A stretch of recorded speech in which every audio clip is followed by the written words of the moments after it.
Greater Noida से गोवा तक और साइकिल राइडिंग करते हुए लेह लद्दाख खार डुंगला पहाड़ी पर पहुंचे। गौतम बुद्ध नगर के ग्रेटर नोएडा शहर से साइकिल यात्रा जून माह की तपती हुई दोपहरी में शुरू की और 15 जून 2022 को लेह लद्दाख की सबसे ऊंची पहाड़ी खार डुंगला पर पहुंच गए। जी हां, हम बात कर रहे हैं उत्तर प्रदेश के गौतम बुद्ध नगर में वकालत करने वाले संजीव वर्मा एडवोकेट और राजीव गहलोत एडवोकेट की। बात उत्तर प्रदेश की करें तो यहाँ के वकील साइकिल राइडिंग करते हुए लेह लद्दाख तक की सबसे ऊंची पहाड़ी खार डुंगला तक जा पहुंचे हैं। इससे पहले गौतम बुद्ध नगर के यह साइकिल राइडर ग्रेटर नोएडा से गोवा तक की सबसे लंबी दूरी की साइकिल यात्रा दिसंबर 2021 माह में पूरी कर चुके हैं, किंतु इस बार गौतम बुद्ध नगर दीवानी एवं फौजदारी बार एसोसिएशन के पूर्व अध्यक्ष संजीव वर्मा एडवोकेट, उनके साथी राजीव गहलोत ने गत 3 जून 2022 को ग्रेटर नोएडा से यह साइकिल यात्रा शुरू की। ईस्टर्न पेरिफेरल वे एक्सप्रेस वे से लेह लद्दाख तक साइकिल चलती ही चली गई। कई जगह दुर्गम रास्ते और पहाड़ियां आई, मगर साइकिल राइडरों ने लेह लद्दाख की सबसे ऊंची पहाड़ी खार डुंगला पर चढ़कर ही दम लिया और गौतम बुद्ध नगर ही नहीं बल्कि उत्तर प्रदेश का नाम भी स्वर्ण अक्षरों में अंकित कर दिखाया। आइए देखते हैं एक खास रिपोर्ट और आपको रूबरू कराते हैं cycle rider Sanjeev Verma advocate से।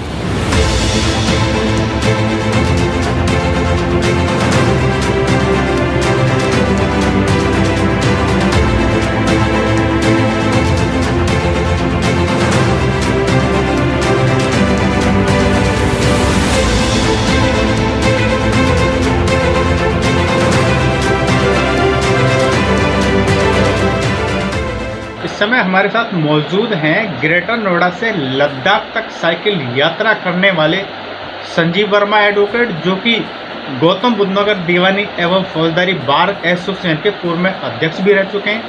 आइए जानते हैं कि इनकी यात्रा का मकसद था और क्या ये यात्रा रही, इसमें क्या खास रहा। इन तमाम मुद्दों को लेकर हम संजीव वर्मा जी से बात करते हैं।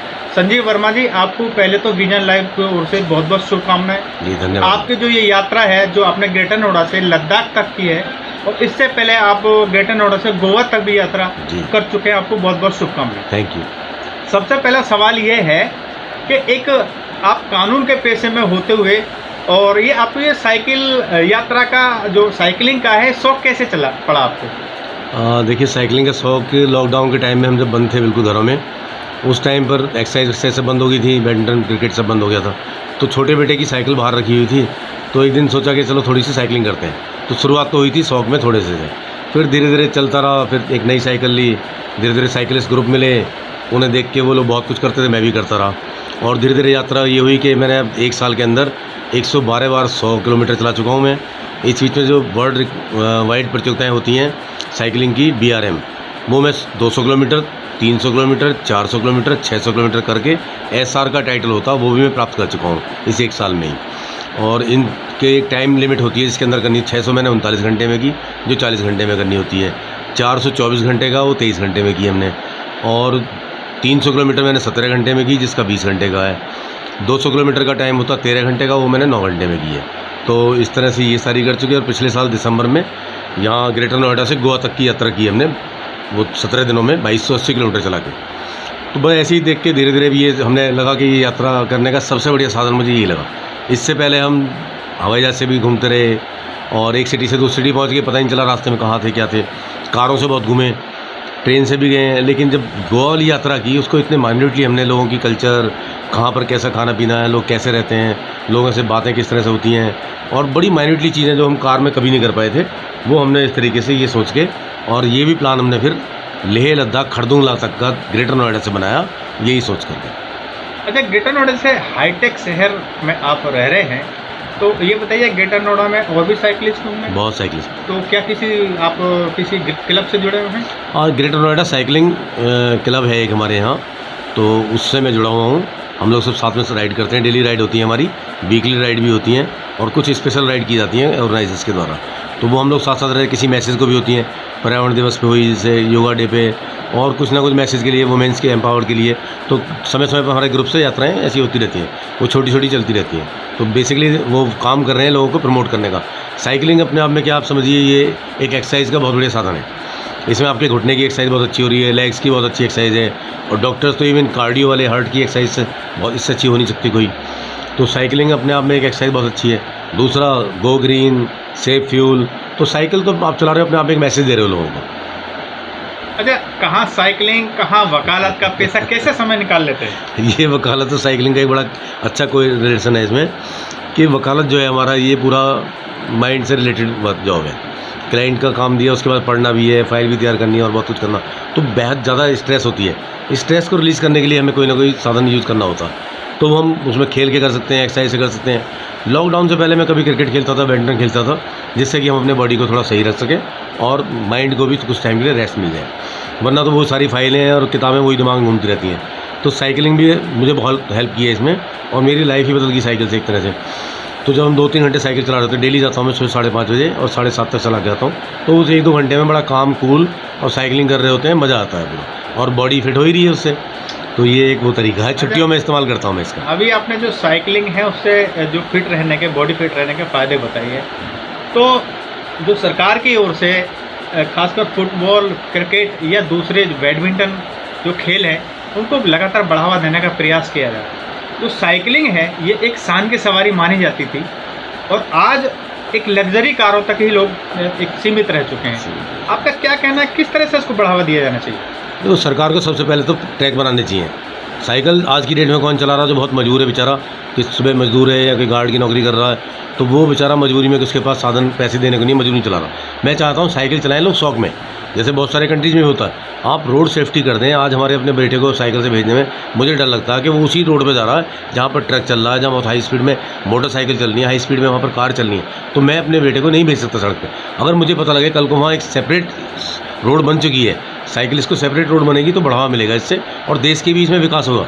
आपका तेल बचेगा इससे, सीधे सीधा आपका है, और 20-22 किलोमीटर तक की दूरी तक के लोग साइकिल यूज़ करना शुरू कर देंगे। अभी सुरक्षा के कारणों से लोग साइकिल नहीं चला रहे हैं, वरना साइकिल से अच्छा कोई साधन में मानता नहीं 10-20 किलोमीटर चलाने के लिए, वरना गाड़ी में लेके आप जाम में खड़े रहो, फंसो, तो वो उसको कम करने का एक साधन ये सरकार नहीं सोच रही है, इस पर सोचना चाहिए हमें। अच्छा, गौतम बुद्ध नगर के नोएडा, ग्रेटर नोएडा जैसे जो विकसित शहर है, इनमें चमचमाती हुई सड़कें, चौड़ी साफ़ सुथरी सड़कें, तो यहाँ पर आपको साइकिल चलाने में क्या आसानी होती है? दूसरी बात यह है कि जो यहाँ साइकिल ट्रैक भी बनाए गए हैं, क्या कहना है उसके बारे में? साइकिल ट्रैक में इसे, ये राजनीति से जुड़ने से, साइकिल ट्रैक अखिलेश यादव के टाइम में बने थे, लेकिन वो चल नहीं पाया। उसके बाद में वहाँ पर कहीं पे कोई रेडी पड़ी हुई है, कहीं वो तोड़ दिए गए हैं, तो वो अगर सही से चल जाते तो शायद अच्छा होता। उससे रोड सेफ्टी होती, साइकिलिस्ट की वजह से किसी को दूसरों को परेशानी होती, और साइकिलिस्ट को दूसरों की वजह से नहीं होती परेशानी, क्योंकि साइकिल एक बड़े आराम चलने वाली चीज़, साधन है, जरा सा लगे गिर जाएगा बेचारा। तो मेरा ये, साइकिल चलाएँगे, सेहत भी सही रहती है, और आप अपनी दूरी पे 10-20 किलोमीटर में बहुत अच्छा है, कोई बुरा विकल्प नहीं है। और सरकार को इसमें सोचना चाहिए, जो बिल्कुल नहीं सोच रही है। ग्रेटर नोएडा में चौड़ी सड़कें हैं, कम ट्रैफिक है, लेकिन फिर भी खतरा बना रहता। हम लोग साइकिल चलते हैं, कोई हमें साइड नहीं देता, हॉर्न पे हॉर्न बजाते हैं पीछे से ला के, तो हम लोग चला रहे हैं साइकिल डेली। और इस बीच हमारे 2-3 साथियों के एक्सीडेंट भी हो चुके हैं।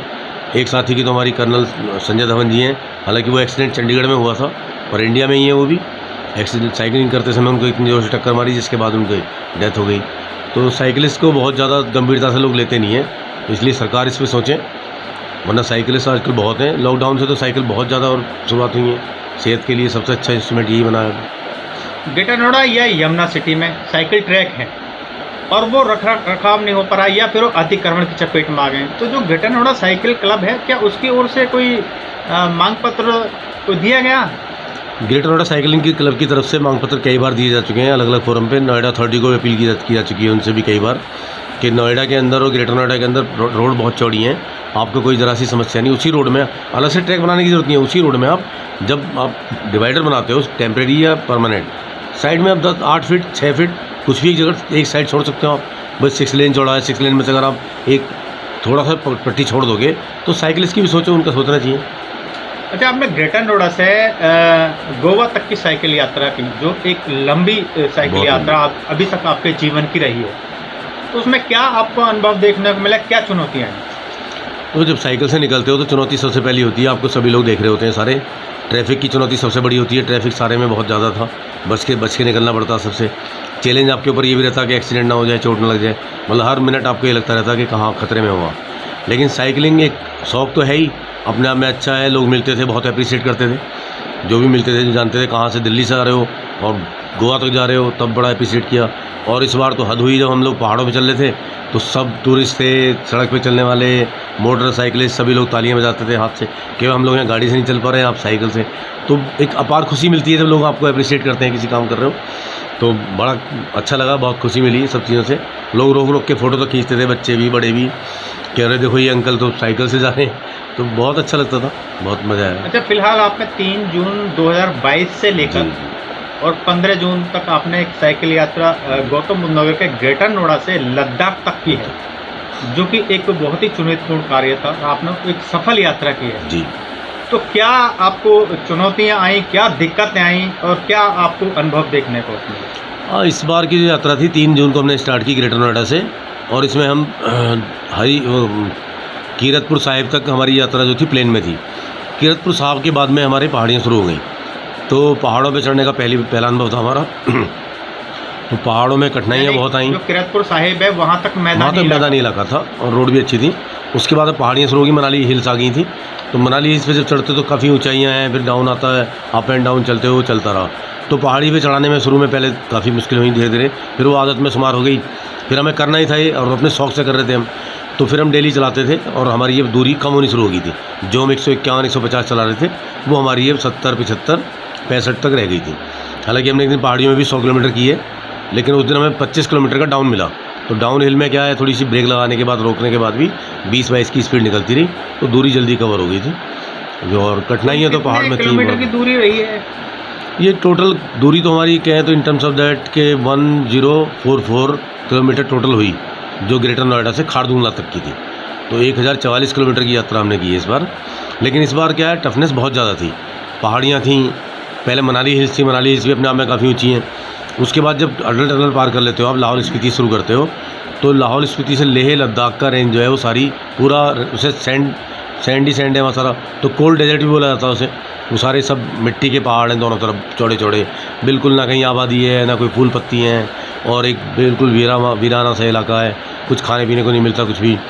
वो तो इस बार हमारे साथ सौभाग्य से एक अच्छी बात ये रही कि कर्नल गुरुचरण बिरदी जी हैं, जो चंडीगढ़ से हैं, और वो हमारे साथ मनाली से उन्होंने ज्वाइन किया, उन्होंने साइकिल की हमारे साथ, और उनके बेटे अंगद वो हमारे साथ एक अपनी गाड़ी लेकर रहे ईसुजू। उसमें उन्होंने खाने पीने की सारी सामग्रियाँ रखी थी, जो हमें समय समय देते रहते थे। और इतने हम्बल और काइंड हैं वो अंगद जी कि उन्होंने रास्ते में, बहुत सारे लोग बिना प्लानिंग के चले जाते हैं लेह लद्दाख, वो दुखी हो रहे थे, रास्ते में लोग उल्टियाँ कर रहे थे, परेशान थे, तो उसने अपनी तरफ से उनको दवाइयाँ दी, किसी को पानी दिया, दूध दिया, बहुत हेल्प की। अंगद ने बहुत अच्छा बच्चा है वो, उसने सभी की वहाँ रास्ते में राहगीरों की बहुत हेल्प की। जो चोटी है खारदुंगला वाली, कितनी ऊंची चोटी है और क्या दिक्कत है?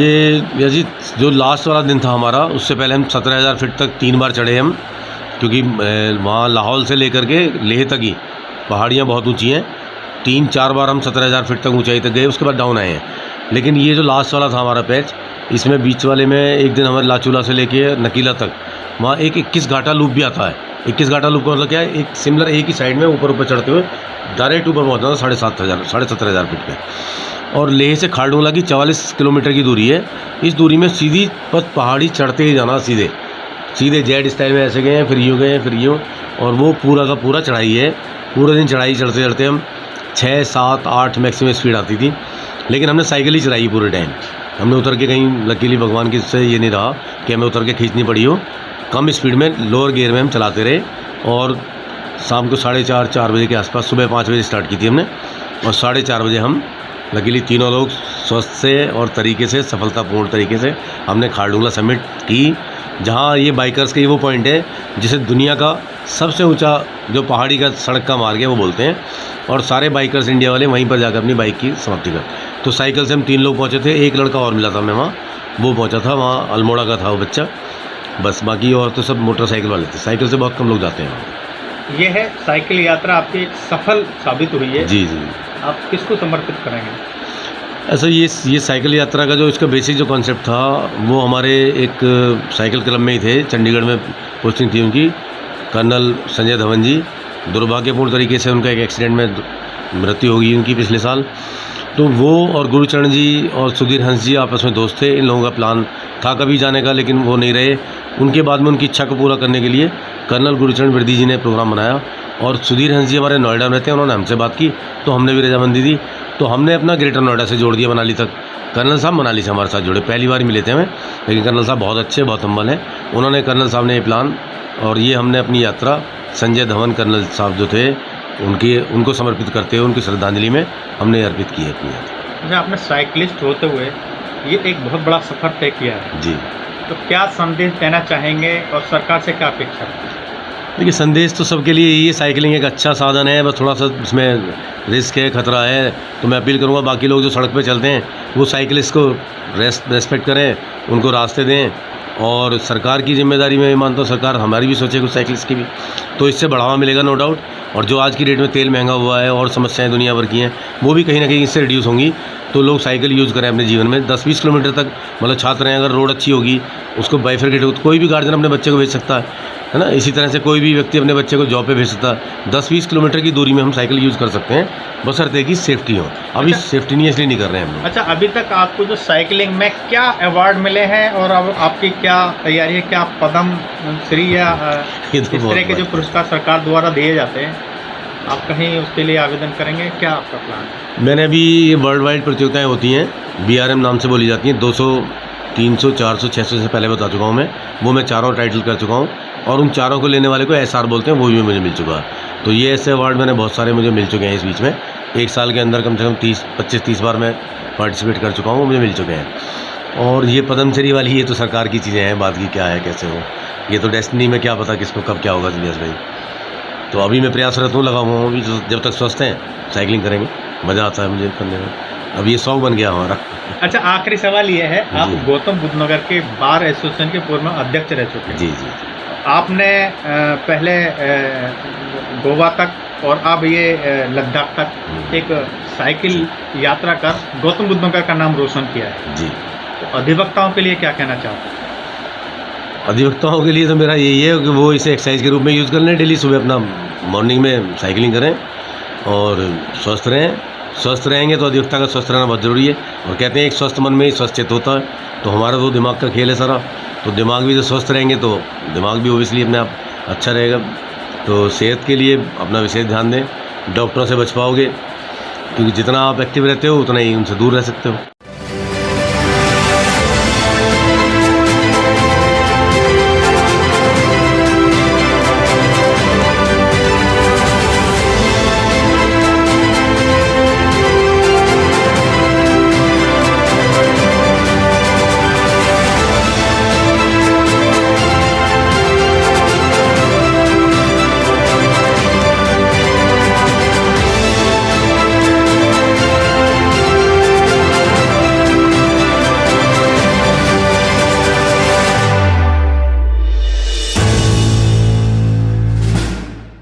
इस वीडियो को लाइक करें, हमारे चैनल को सब्सक्राइब करें और बेल आइकन जरूर प्रेस करें